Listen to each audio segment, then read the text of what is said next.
नमस्कार दोस्तों, स्वागत करते हैं आप सभी का आपके अपने चैनल पर। दोस्तों, सीटेट 2024 का एग्जाम 14 दिसंबर को प्रस्तावित है। आज के वीडियो में हम लोग मैथ्स पेडागोजी के 30 क्वेश्चन कवर करने वाले हैं। ये 30 क्वेश्चन आपको ऐसे ही मिलेंगे दोस्तों, जिस तरह से 14 दिसंबर के एग्जाम में आपको ऐसा ही पेपर आपको रियल एग्जाम में देखने को मिलेगा।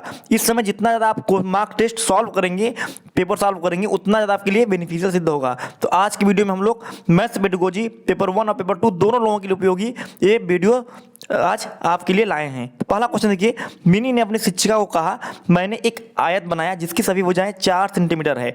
निम्नलिखित में से कौन सा कथन सही है? दोस्तों देखिए, आयत जिसकी लंबाई तो एक समान होती है लेकिन चौड़ाई अलग होती है, ठीक है। और वर्ग क्या है? जिसकी चारों भुजाएं बराबर होती है, लंबाई चौड़ाई दोनों बराबर होती है। तो पहला कह रहा है एक आयत की सभी भुजाएं बराबर नहीं हो सकती। देखिए, आयत की 2 भुजाएं बराबर होती हैं, 2 भुजाएं बराबर नहीं होती है, तो ये क्या है? गलत हो जाएगा। सभी वर्ग आयत होते हैं, तो ऑप्शन नंबर बी बिल्कुल करेक्ट है। सभी वर्ग जो है आयत हो सकते हैं। अगर लंबाई चौड़ाई दोनों बराबर कर दी जाए यार आयत की, तो क्या बन जाएगा? वर्ग बन जाएगा। तो ऑप्शन नंबर बी करेक्ट हो जाएगा। जब हमें करेक्ट आंसर मिल जाएगा तो हम क्या करेंगे? आगे बढ़ेंगे। एक बार चेक करेंगे सी वाला, सभी आयत वर्ग होते हैं, ये बिल्कुल गलत बात है। एक वर्ग और एक आयत में कोई संबंध नहीं, बिल्कुल संबंध होता है, तो ये भी गलत हो गया। तो ऑप्शन नंबर बी इसमें बिल्कुल करेक्ट हो जाएगा। नेक्स्ट क्वेश्चन देखते हैं दोस्तों, सेकंड वाला हम लोग। राकेश और सानिया आपस में चर्चा कर रहे हैं। राकेश कहता है त्रिज्या व्यास की दोगुनी है, जो आर है व्यास की दोगुनी है, राकेश कह रहा है। सानिया कहती है त्रिज्या जो है व्यास की आधी होती है, ठीक है।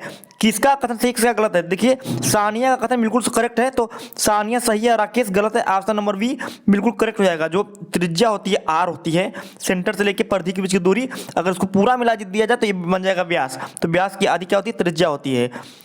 दोस्तों आपसे रिक्वेस्ट है, चैनल पहली बार आए हैं सब्सक्राइब करिएगा। वीडियो अच्छा लगे दोस्तों तो लाइक करके जाइएगा। क्वेश्चन नंबर 3 देखिए, वीडियो को लास्ट देखिएगा, काफी इंपॉर्टेंट ये वीडियो आपके लिए होने वाला है मैथ्स पेडागोजी का। कह रहा है मीता और बंटी अलग अलग आकृतियों के फलक या पृष्ठ गिन रहे हैं। घन, बेलन, घनाभ और गोले में फलकों की संख्या कितनी होती है?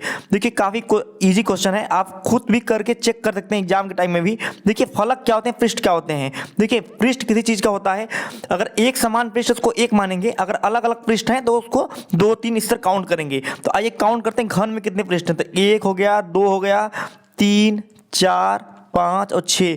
जो बाहरी पृष्ठ होते हैं घन में 6 होते हैं, ठीक है।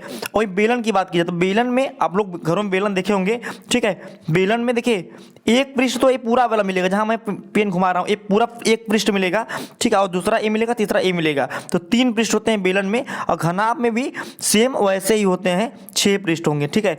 घना में 6 होंगे। और गोला में पूरा केवल एक ही पृष्ठ मिलेगा आपको, गोला एक समान होता है चारों तरफ से, तो एक पृष्ठ मिलेगा। तो ऑप्शन नंबर डी इसमें करेक्ट हो जाएगा। अगला क्वेश्चन देखते हैं, क्वेश्चन नंबर 4। 2 समबाहु त्रिभुजों, देखिए समबाहु किसे कहते हैं? इक्विलेटरल, जिसकी तीनों भुजाएं एक समान होती हैं। त्रिभुजों एबीसी और पीक्यूआर, 2 त्रिभुज है एबीसी और पीक्यूआर के परिमाप 15 और 30 सेंटीमीटर है। उनके अंतःकोणों के बारे में कौन सा कथन सही है? याद रखेंगे, कोई भी त्रिभुज है, ठीक है, चाहे समबाहु हो, विषमबाहु हो, समद्विबाहु हो, याद रखेंगे कोई भी त्रिभुज है दोस्तों, उसके जो तीनों अंतःकोणों का योग क्या है? हमेशा 180 डिग्री आएगा। तो चौथा का जो सी होगा, त्रिभुज दोनों एबीसी और पीक्यूआर के अंतःकोण बराबर हैं, 180 डिग्री होते हैं, ठीक है। ऑप्शन नंबर सी करेक्ट हो जाएगा। नेक्स्ट क्वेश्चन देखेंगे, 5वां, काफी इजी क्वेश्चन है, मिश्र संक्रियाओं का क्लास 4 या 5 का क्वेश्चन है। देखिए, इस तरह क्वेश्चन में क्या करना है आप लोगों को, इस तरह क्वेश्चन सॉल्व करने के सबसे पहले भाग को सॉल्व कर लेंगे, उसके बाद गुणा को सॉल्व कर लेंगे, ठीक। फिर जोड़ घटाना, तो इसमें केवल भाग और गुणा दिया है, तो इसको सॉल्व जब करेंगे दोस्तों इस क्वेश्चन को, तो आंसर निकल जाएगा 5वां का सी आएगा, 2 आएगा। अब सॉल्व करके इजिली चेक कर सकते हैं, ठीक है। आगे बढ़ते हैं, नेक्स्ट क्वेश्चन देखिए, 6वां देखेंगे। राधा के पास एक आयताकार कार्ड है जिसकी लंबाई 20 सेंटीमीटर, चौड़ाई 10 सेंटीमीटर है। रेणु के पास एक वर्गाकार कार्ड है जिसकी भुजा 15 सेंटीमीटर है। दोनों कार्डों के परिमापों का अंतर बताना है। देखिए, आयत का जो परिमाप होता है 2 गुणे लंबाई धन चौड़ाई होता है, जानते ही हैं आप लोग।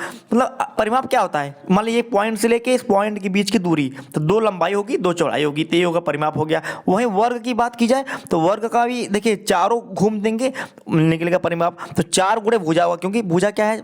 वर्ग की बराबर होती है। तो देखिए, पहले आयत का निकाल लीजिए। देखिए, 20 धन 10 कितना होगा? 30 होगा, तो इसका आ जाएगा 60। आयत का 60 आ जाएगा।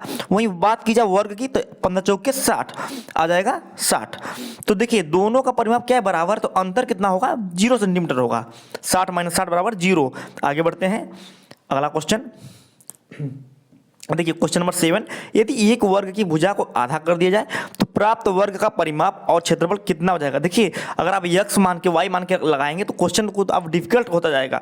इस तरह क्वेश्चन में इतना इजी क्वेश्चन दोस्तों है कि देखिए कुछ नहीं कर रहा है, केवल ऐसी संख्या मानिए जिसको गुणा करने में, भाग या घटाने में बहुत ईजिली सॉल्व हो जाए। तो सबसे अच्छा होता है 10 मानना। तो देखिए 10 मान लीजिए कि इनिशियल मतलब प्रारंभिक रूप में जो वर्ग है उसकी भुजा कितनी, 10 है। तो वर्ग का भुजा सभी बराबर होती है। तो इसका जो परिमाप निकालेंगे तो आएगा कि 10 चौक के 4 गुणे भुजा 40 आएगा। और वर्ग कितना होगा, क्षेत्रफल 10 का स्क्वायर कितना आ जाएगा, 100 आ जाएगा। तो परिमाप 40 और वर्ग का क्षेत्रफल 100। अब देखिए अगला कह रहा है कि इसी को आधा कर दिया जाए, मतलब कि 10 का आधा कितना होगा, 5 हो जाएगा। तो 5 का जो नया वर्ग बनेगा उसका जो परिमाप होगा 5 चौक के 20 होगा। और वर्ग कितना होगा, 5 का स्क्वायर कितना हो जाएगा, 25 हो जाएगा।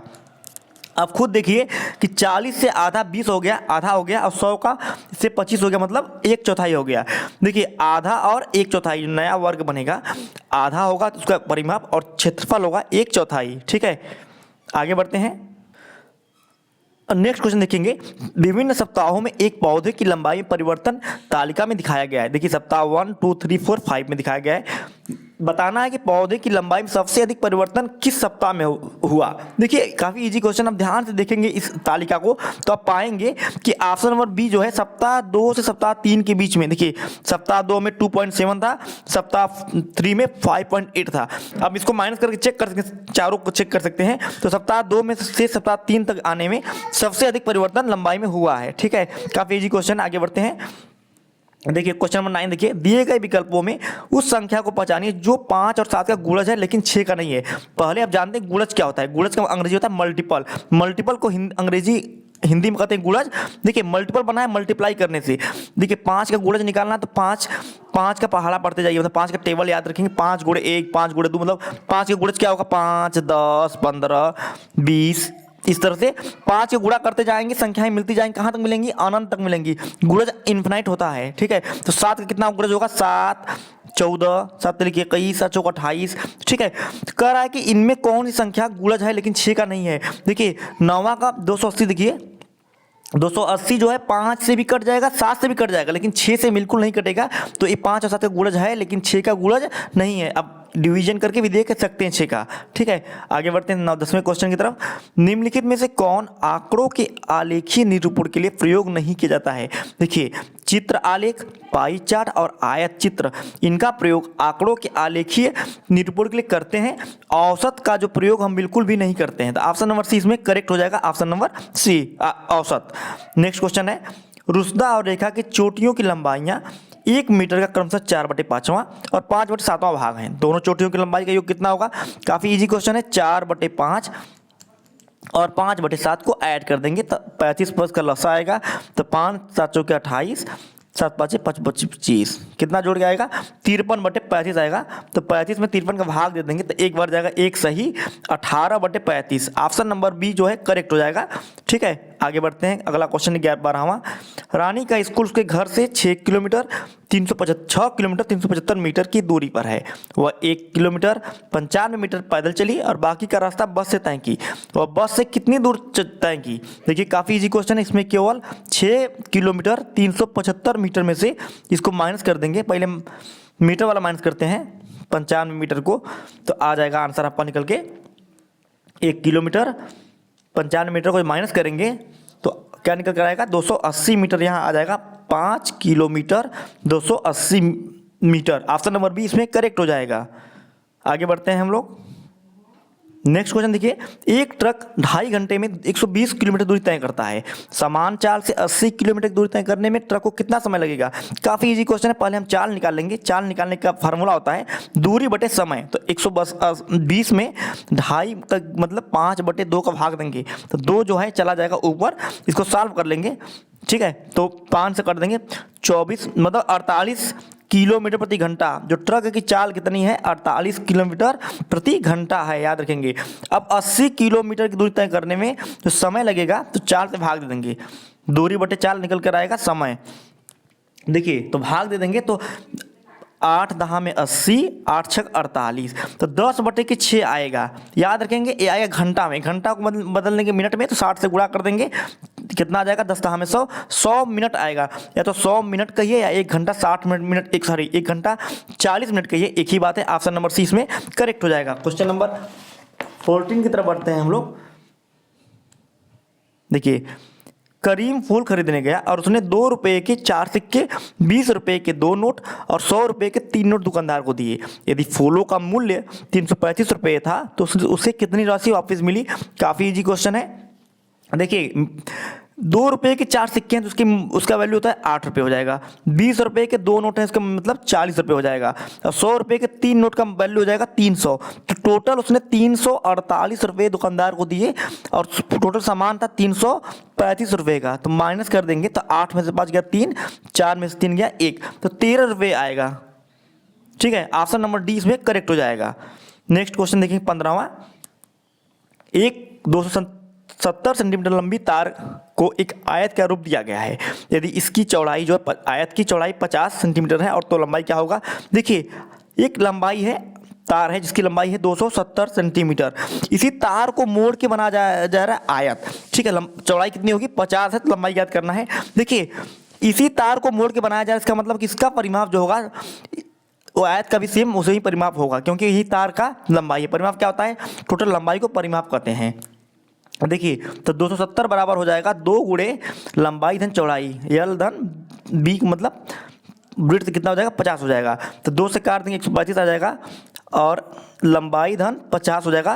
तो 50 इसमें माइनस कर देंगे 125 में से, आंसर आएगा लंबाई का निकल कर आएगा 16 का 15 का आ जाएगा आपका 85 सेंटीमीटर। 125 माइनस 50 कितना आ जाएगा? 85 सेंटीमीटर।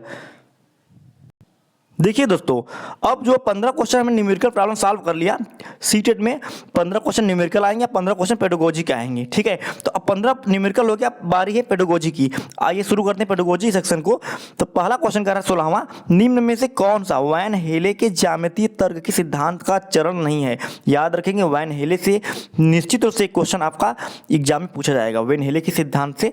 ठीक है, तो 16वां का आंसर होगा मूर्त संचालन, इनका कोई भी सिद्धांत या चरण नहीं है। बाकी दृश्यीकरण, विश्लेषण और स्वयं सिद्धि ये सभी क्या हैं?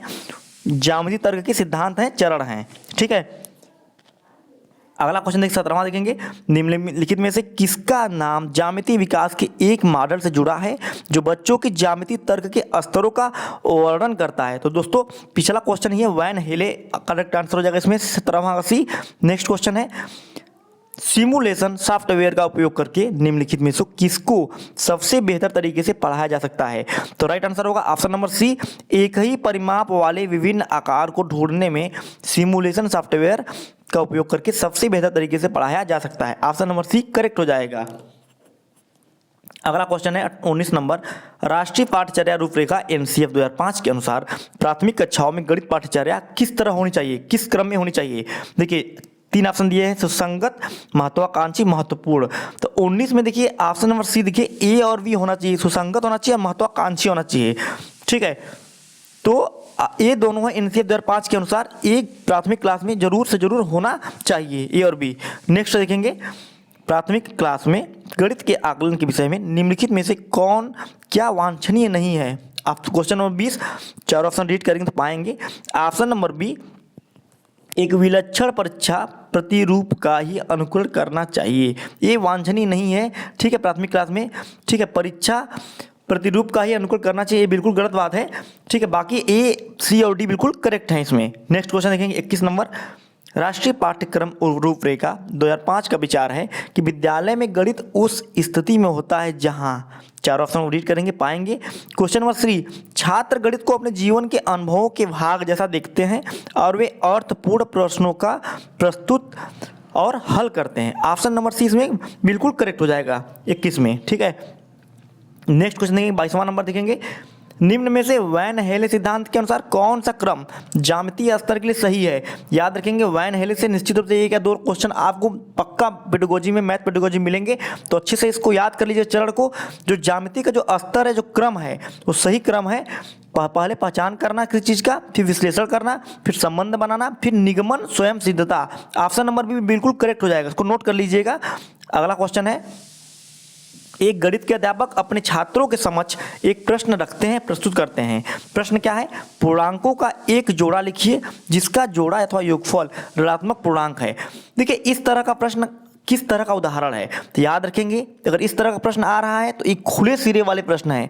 देखिए आप देखिए खुले सिरे वाले प्रश्न क्या होते हैं? ओपन एंडेड प्रश्न उसे कहते हैं जिसमें से आप मल्टीपल आंसर दे सकते हैं। ठीक है, मल्टीपल आंसर आप दे सकते हैं।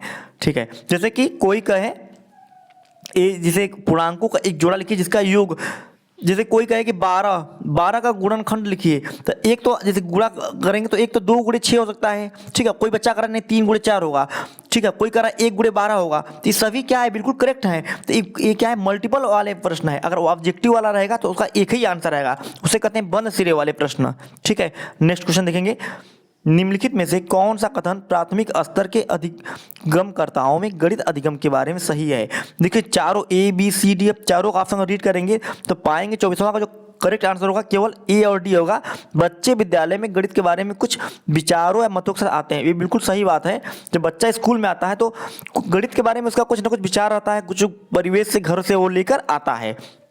और अगला आसन डी देखिए, प्राथमिक कक्षाओं के बच्चे अपने परिवेश में आकृतियों को पहचानने में सक्षम होते हैं, ये बिल्कुल करेक्ट है। ऑप्शन नंबर ए और डी बिल्कुल इसमें करेक्ट हो जाएगा, बाकी बी और सी यहाँ पर गलत है, आप इसको रीड कर सकते हैं। नेक्स्ट क्वेश्चन देखेंगे, निम्नलिखित में से डीन्स ब्लॉक का प्रयोग करके किन अवधारणाओं को नहीं पढ़ाया जा सकता? देखिए 25 में देखिए संख्याएं स्थानीय मान को पढ़ाया जा सकता है, प्रायिकता को पढ़ाया नहीं जा सकता है। तो ऑप्शन नंबर बी इसमें क्या है? करेक्ट हो जाएगा। नेक्स्ट क्वेश्चन देखेंगे, एनसीईआरटी के अनुसार कक्षा 3 के विद्यार्थियों के लिए कौन से अधिगम प्रतिफल अपेक्षित नहीं है? देखिए तो एनसीईआरटी के अनुसार 1/3 और 1/4 को हल करें। कक्षा 3 के विद्यार्थियों के लिए यह जो है अधिगम प्रतिफल इनके लिए सही, मतलब इनके स्तर का नहीं है। एनसीईआरटी के अनुसार 3 के बच्चे को यह अगर नहीं आता तो चलेगा, क्योंकि यह उनका जो अधिगम प्रतिफल नहीं है। ठीक है, भिन्न का जोड़। अगला क्वेश्चन है, नेक्स्ट क्वेश्चन देखेंगे, निम्नलिखित में से कौन से क्रियाकलाप द्वारा विद्यार्थियों में त्रिविवेचन दिक् स्थान संबंधी विवेचन विकसित होने की संभावना न्यूनतम है? तो 27 का जो पहला आंसर है ऑप्शन है आंकड़ों को निरूपित करने के लिए चित्र लेख खींचना। ये जो है पहला करेक्ट आंसर हो जाएगा इसमें से। ठीक है, इसमें विकास होने की संभावना क्या है? न्यूनतम होगी। नेक्स्ट क्वेश्चन देखेंगे, अगला क्वेश्चन है, गणित के प्राथमिक पाठ्यक्रम में प्रतिचित्रण, मानचित्रण भी कहते हैं इसको, कि कौन से पहलू विद्यमान हैं? देखिए 4 ऑप्शन दिए हैं, मानचित्र का अर्थांकन, बिना पैमाने वाले आलेख, सी है संकेतों का प्रयोग, डी है पैमाने के अनुसार आलेख खींचना। तो 28 में हो जाएगा ऑप्शन नंबर बी करेक्ट हो जाएगा। ए बी सी क्या है? बिल्कुल करेक्ट हो जाएगा, ए बी और सी। गणित के प्राथमिक पाठ्यक्रम में प्रतिचित्रण में मानचित्र का अर्थांकन, बिना पैमाने वाले आलेख और संकेतों का प्रयोग, ये बिल्कुल करेक्ट हो जाएगा इसमें से। नेक्स्ट देखेंगे क्वेश्चन, एक शिक्षिका अपने छात्रों को विभिन्न भुजाओं के माप वाले वर्गों के कट आउट देती है। वह उनको ग्राफ पेपर पर वर्गों को रेखांकित करने और रेखांकित वर्ग खानों को गिनने के लिए भी कहती है। साथ ही छात्रों को उनके द्वारा रेखांकित किए गए खानों को की संख्याओं और भुजा की लंबाई के बीच की संबंध को स्थापित करने के लिए कहती है। निम्नलिखित विधियों में से कौन सी विधि का उपयोग अध्यापिका ने किया? अगर एक क्वेश्चन आप ध्यान से पढ़ेंगे तो अध्यापिका ने कौन सी विधि का प्रयोग किया है, तो देखिए आपको आंसर खुद दिखने लगेगा। इसमें देखिए आगमनात्मक विधि का प्रयोग किया गया है। ये होता क्या है दोस्तों? एक होता है आगमन विधि, एक होता है निगमन विधि। तो गणित में आप बेसिकली निगमन विधि का प्रयोग करते हैं, लेकिन शिक्षिका अगर ये सब काम कर रही है तो प्रश्न को ध्यान से पढ़ लेंगे। तो आगमन विधि का मतलब होता है पहले किसी चीज़ का थ्योरी बताना, उसके बाद थ्योरी बताने के बाद उससे निष्कर्ष निकालना या फार्मूला को जनरेट करना। ठीक है, ये होता है आगमन विधि। निगमन विधि में क्या होता है कि एग्जाम्पल पहले दिया जाता है, उसके बाद हम एग्जाम्पल के माध्यम से ही परिभाषा को निकालते हैं। तो आगमन में डिफिनीशन देते हैं पहले, उसके बाद हम क्या करते हैं? फार्मूला को निकालते हैं। तो एक कौन सी विधि होगी? आगमन विधि।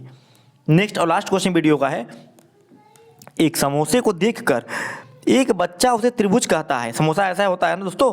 तो वैन हेले के ज्यामितीय विकास के अनुसार वह बच्चा ज्यामितीय विवेचन के किस स्तर पर है? तो वह बच्चा दृश्यीकरण पर है, क्योंकि वो दृश्य को देखकर कौन सा आंकड़ा लगा रहा है कि वह बच्चा दृश्यकरण कर रहा है समोसा को देखकर। समोसा का ट्रायंगल बनता है, समोसा ऐसे देखे होंगे आप लोग, सभी लोग खाए भी होंगे। समोसा इसी तरह का होता है, ठीक है। तो इसीलिए बच्चा क्या कर रहा है, यह त्रिभुज है, क्योंकि उसको दिख रहा है वो 3 भुजाओं से मिलकर बना है, तो इसीलिए वो दृश्यकरण के स्तर पर है, ठीक है। दोस्तों वीडियो कैसा लगा कमेंट में जरूर बताइएगा।